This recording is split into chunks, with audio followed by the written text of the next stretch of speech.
This happened when I was 20 years old. I'm 22 now, so it's not that long ago. While in college, I was a babysitter during the week for a family, and sometimes I would nanny for this other wealthier family on the weekends. They would go away often on the weekends and leave their 2 kids, so I would stay at the house for the weekend with the kids. They had a whole dedicated guest bedroom just for me, and the family was super nice, so it was honestly great while it lasted. It happened in the fall. The leaves were all falling and it was chilly outside. I had gotten to the house Friday, and Friday night went completely fine. I just played with the 2 kids who I'll nickname James and Jessica. James was 7, Jessica was 5. They were both cute and well-behaved. Their bedtimes were 7:30 for Jessica and 8:30 for James. During the day, I'd play with each of them with their toys. The family had 2 dedicated rooms for their toys, one for Jess, one for James. Jessica loved her dolls and doll houses, and I spent a lot of time playing with her. James loved playing his video games, so I'd watch him play. These kids really had everything, and the house was gorgeous. It was a giant property with a big pond in the middle, a separate 3-car garage, and then a pool with a pool house across the pond, which was also a bar and a room with a pool table, darts, arcade games, and a giant TV with multiple sofas. This family was so well off and over the top that they even had an intercom that connected from the pool house to the actual house. If you pressed a button on the wall in either place, it would ring and then you could talk through it. The pool house also had a giant window that overlooked the pond and had a view of the house. So after the kids went to bed, I was free to do as I pleased for the night. It was great. I wasn't supposed to have friends over. That was a rule I respected. I would just FaceTime my friends and watch movies in the pool house to pass the time. It was not a bad place to have free time in, I'll tell you that. I started getting hungry, so I walked back across the property to the house, entered the code to let myself in, and went to the kitchen. They had so many snacks and food that I was allowed to help myself to. I grabbed a frozen snack from the freezer, threw it in the microwave, and when I was done, I went back across the property to the pool house. I liked hanging out in there more because I could be louder on the phone and have the TV as loud as I wanted without waking the kids. I was on the couch, eating, watching the movie White Chicks, while texting a bunch of my friends. I was just in the middle of telling my friends how great of a gig this was when the intercom beeper gave me a heart attack. I went to press the answer button, and I heard Jessica's voice on the other end saying she's scared because she keeps hearing noises. Usually she'd sleep through the night, so I'd have to go tuck her back in. I set my food down and ran back across the yard to the house. I entered through the door with a code lock again and went to Jess's room. She must have run straight back to her bed after we got off the intercom because she was already back in her bed, all scared. I went to tickle her and tuck her in, just so she wouldn't be scared anymore. When she felt better, I left her room, shut the door, and walked down the hall back to the kitchen to grab some wine. As I was looking for a wine opener, I heard the ever so lightest crack in the wood floor from another room. I froze and looked in that direction instinctively, waiting for a second sound. I didn't want to start freaking myself out now. I didn't want Jessica saying she's hearing noises to get in my head. I was thinking it was a regular house settling noise. I admit I was a little creeped out now, but I left the lights and TV on in the pool house, so I had to go back. I went outside, locked the door with the code, and ran across to the pool house. I sat back down on the couch and resumed eating the rest of my food. I didn't end up bringing the wine. I still had White Chicks on, though I was mostly just getting distracted on my phone. Then that damn intercom went off again, making me jump in my seat. I hurried to answer it, and when I did, there was silence on the other end. "Jessica," I said into the mic. I thought for sure I heard someone breathing, but that's all I could hear. I said both Jessica and James's names at least 3 times each. Now I was actually starting to become terrified. I called my friend Kelsey and told her I want her to come here because I'm actually getting really scared.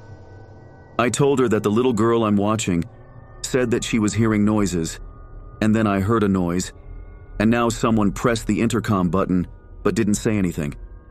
I felt like it was not something one of the kids would do, and I was still on the phone with Kelsey, who was telling me to stop being paranoid but she also sounded drunk. I was looking out the window to the house the whole time I was on the phone with her. The hallway lights turned on. I told Kelsey this and any ounce of possibility that it was one of the kids disappeared when a large figure stepped into frame at one of the hallway windows. I screamed and dropped the phone as I was looking at a grown man who seemed to see me and he was looking back at me. I realized the intercom was still on this entire time. I picked up my phone, hung up on Kelsey, and called 911. And as I did, I was crying, screaming into the intercom that I'm calling 911 right now, leave us alone. I was basically screaming everything I said to the police into the intercom. I went back to the window and he wasn't at the window in the house anymore. I was hysterical, crying, begging the 911 operator to please hurry up. She kept telling me to calm down, asking me a million questions. I kept yelling the address into the phone saying, please hurry. When she asked, are the kids safe? I screamed, no, they're in the house still with that man. And that's when I hear Jessica's voice speaking into the intercom saying my name. I went over and shouted, yes, I'm here, get your brother and get out of the house. She was crying, saying that there was a man in here. I said, yes, I know. Just get your brother and come outside now. It was the bravest thing I had ever done, running outside back across the yard to the house and meeting the two kids who were already at the door. I grabbed both of them and led them back across the yard to the pool house again, where we hid with the lights off. Both of them were crying and I still wanted to as well, but I had to be strong and keep it together for them. I was still on the phone with 911, and she eventually told me that the police are here and that they'll come meet us at the pool house. Those words were the most comforting words I'd heard in my life. The flashlights of the police shone through the windows. I led the kids to the door, where we met a couple of police officers. The female cop took the kids with her to one car. I went with another cop to another car. There were already 3 cop cars in the front of the house, and more kept showing up. I was answering all the questions I was asked, and then they found him. They brought out a guy who looked to be right around 60. He looked at everyone as he was brought out in handcuffs and put in the back of a car. I still remember his face as he looked at me. He looked like the product of incest. His face was messed up. Jessica and James's parents were called right away and made aware of the situation. There was no way any of us were staying there that night. The parents arranged for the kids' aunt to come pick them up to stay with her, and I guess she called out of work the next day. I went home after they didn't need me anymore, but when I got home that night, I didn't sleep. I was still in shock. I think I still had a leftover adrenaline rush. The parents understandably didn't leave their kids alone for a long time after that. I'm sure they pressed charges to the fullest extent, and with their resources, I hope that creep got what he deserved, and more. I respectfully told them I couldn't stay there anymore, because I was haunted by that night. I could only imagine how scarred those poor kids were and maybe still are.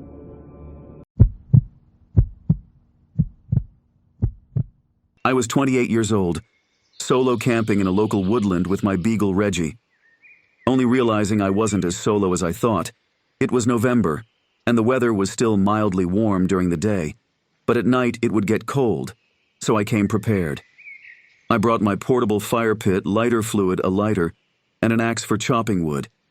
I also brought a tent, a sleeping bag, and my fishing gear. I hiked from my truck about a mile into the forest until I was near enough to the lake.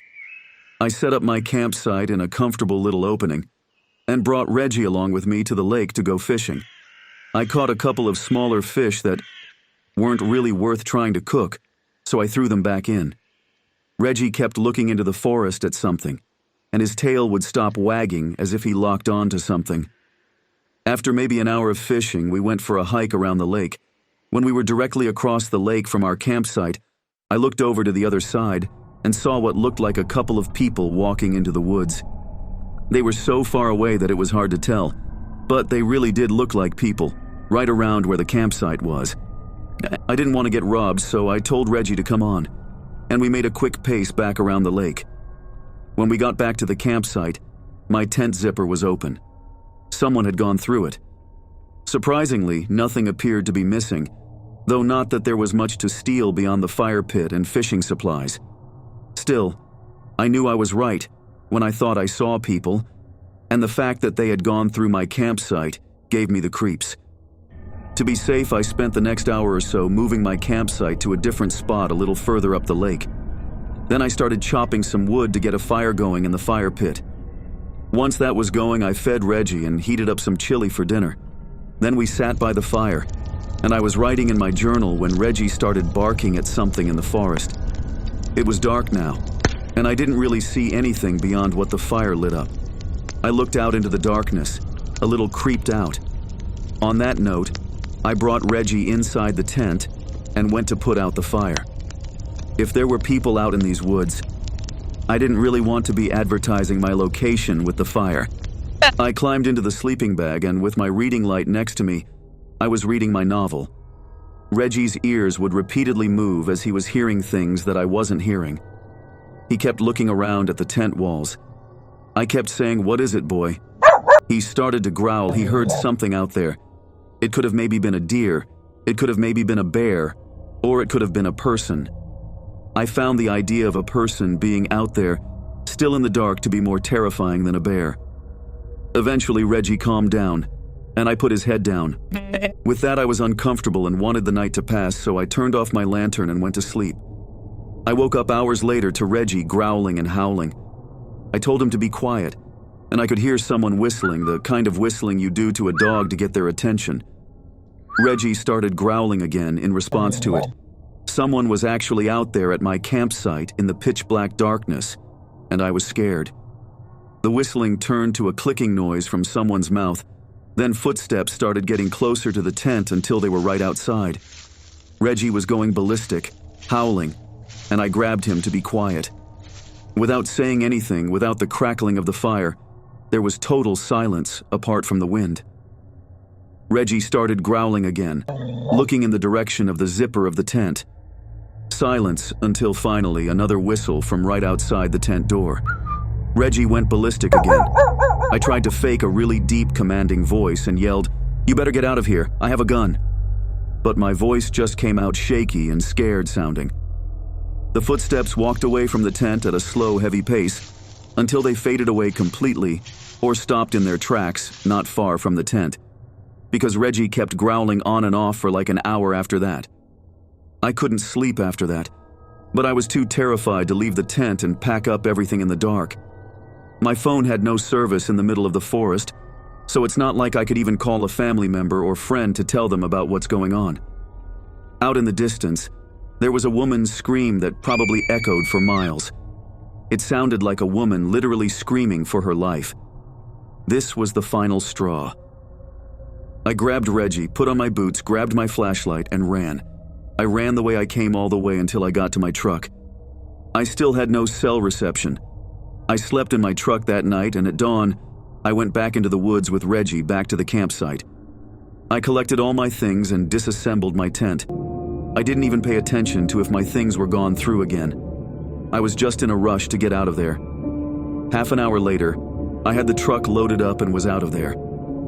As soon as I had reception, I called the non-emergency police number that I found online to report a woman's scream and suspicious people around my campsite the night before. I don't know what became of any of that, and I don't know what was going on in those woods, but I never returned to go camping there. I was home alone one night. Our house is a split-level house, and the upstairs is like an apartment where my brother and I live, while our parents live downstairs. It was a weekend, and I was staying in. It was rainy outside, so my friends didn't really want to do anything. I spent the night watching scary movies in my room, watching a movie I'd never seen before, and I was pretty invested in it. I paused it while I went to grab a snack in the kitchen. I went to the pantry closet, grabbed a box of crackers, and then heard a sound from downstairs, which I dismissed as nothing. I went back to my room, shut the door, and turned the movie back on. I noticed the backyard motion light was now on, and then I heard some sounds from downstairs directly below my bedroom. It sounded like the back door being closed. To explain the layout of our house, my room is directly above the back door to the house on my parents' floor. The walls in this house are paper thin. You could hear a pin drop from downstairs. So, I easily heard someone downstairs. When I paused the movie, it became more obvious that I was hearing footsteps. I texted my family group chat, asking who just got home.